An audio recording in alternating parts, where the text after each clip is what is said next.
Hello friends, team summer हिल की ओर से मैं निरंजन कुमार आप सभी का बहुत बहुत स्वागत करता हूं।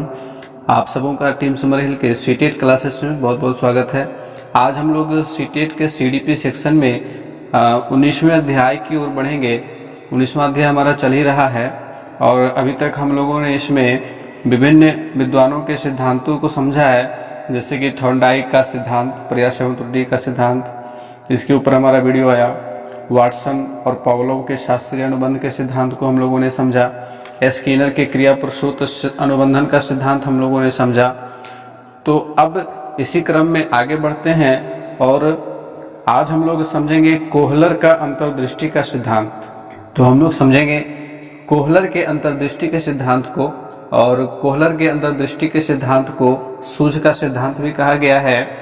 और एक संक्षिप्त परिचय कोहलर के बारे में जान लेते हैं। और कोहलर का जन्म 1887 ईस्वी में और मृत्यु 1967 ईस्वी में हुई थी। ये जर्मनी के मनोवैज्ञानिक थे और इन्हें गेस्टाल्टवादी मनोवैज्ञानिक भी कहा जाता है। गेस्टाल्टवादी कहने का तात्पर्य यह होता है कि गेस्टाल्ट जो है एक जर्मन का शब्द है जिसका अर्थ होता है एक आकृति को पूर्णतया या समग्रता के रूप में लेना। तो कोहलर की तरह कुछ अन्य मनोवैज्ञानिक भी हुए, जैसे वर्देमियर, कोहलर, कोफक्का और लेविन। इन सबको भी गेस्टाल्टवादी मनोवैज्ञानिक कहा जाता है और इन सब ने अंतर्दृष्टि के संबंध में सिद्धांत दिए। तो कोहलर ने क्या सिद्धांत दिया, आइए इसको समझ लेते हैं। तो कोहलर ने क्या किया कि उन्होंने एक कमरे में एक चिंपैंजी को बंद कर दिया। इस चिंपैंजी का नाम सुल्तान था। कमरे में उन्होंने चिंपैंजी को बंद करने के बाद कमरे के अंदर उन्होंने ऐसा कर दिया था कि कमरे के छत से सीलिंग से कुछ केले टांग दिए थे और कमरे में अलग अलग 3-4 खाली बक्से भी डाल दिए गए थे। अब जब चिंपैंजी को अंदर बंद किया गया तो उसने केले को देखा। तो चिंपैंजी का यह स्वाभाविक गुण है कि वह केले को देखने के बाद उसे खाने के बारे में सोचेगा। तो उसने अपने हाथ पांव चलाने शुरू किए, लेकिन वह केले तक पहुंच नहीं पा रहा था।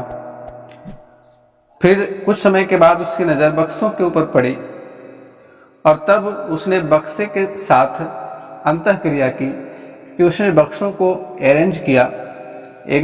उस केले के गुच्छे के नीचे बक्से को उसने रखा और एक बक्से को रखने के बाद उसके ऊपर चढ़ करके उसने देखा, लेकिन तब भी वह केले तक नहीं पहुंच पा रहा था। उसके बाद उसने क्या किया कि उसने और जो बक्से कमरे में रखे हुए थे उन बक्सों को भी उस बक्से के ऊपर रखा और तब उसने फिर उसके ऊपर चढ़ करके केले को पा लिया। तो इस प्रकार से कोहलर ने यह सिद्धांत दिया कि जब कोई भी जीव अपने आसपास के चीजों से अंतःक्रिया करते हैं तो उनके अंदर अधिगम का असर बढ़ता है।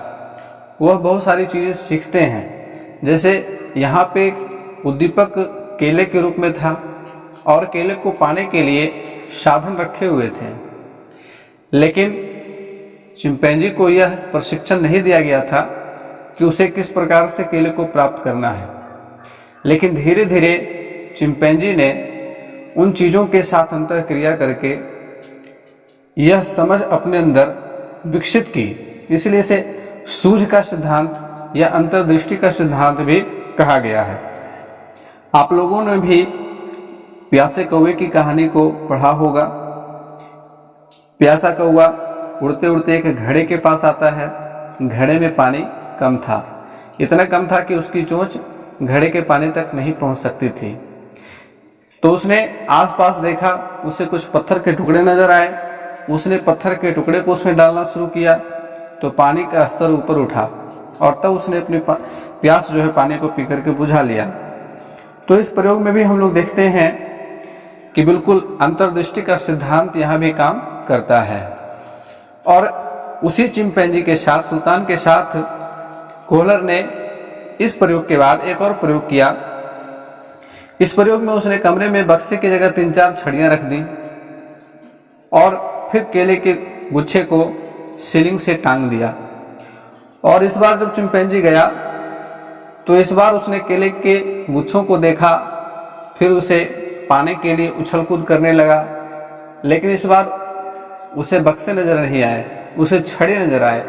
छड़ी के साथ उसने खेलना शुरू किया और उन छड़ियों को जोड़ करके उसने फिर से केले को प्राप्त करने में सफलता प्राप्त कर ली।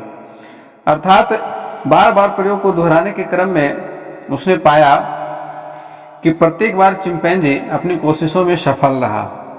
तो इन प्रयोगों के आधार पर यह निष्कर्ष निकाला गया कि चिंपैंजी ने परिस्थितियों का अपने समग्र रूप में प्रत्यक्षीकरण किया।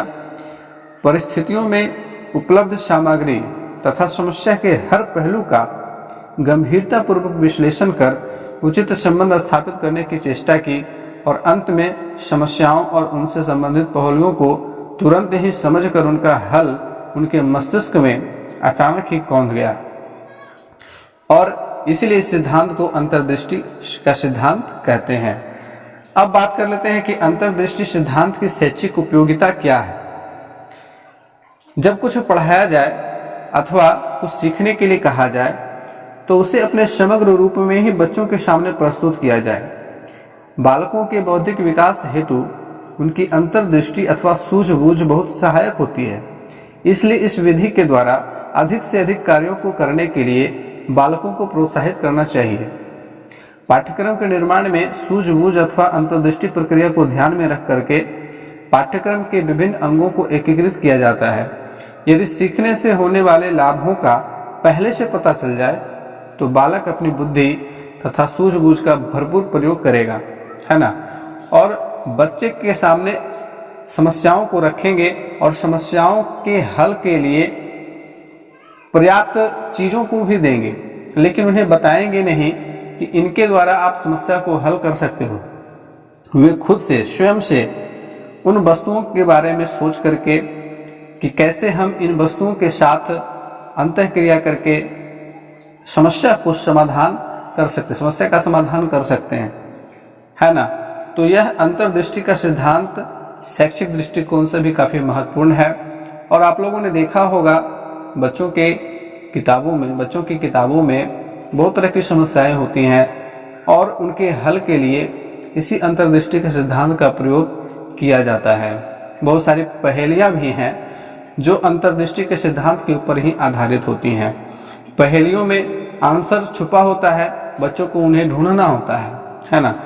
तो इस प्रकार से आज की क्लास में हम लोगों ने कोहलर के अंतर्दृष्टि के सिद्धांत को समझा। मिलते फिर से अगले क्लास में, तब तक के लिए गुड बाय।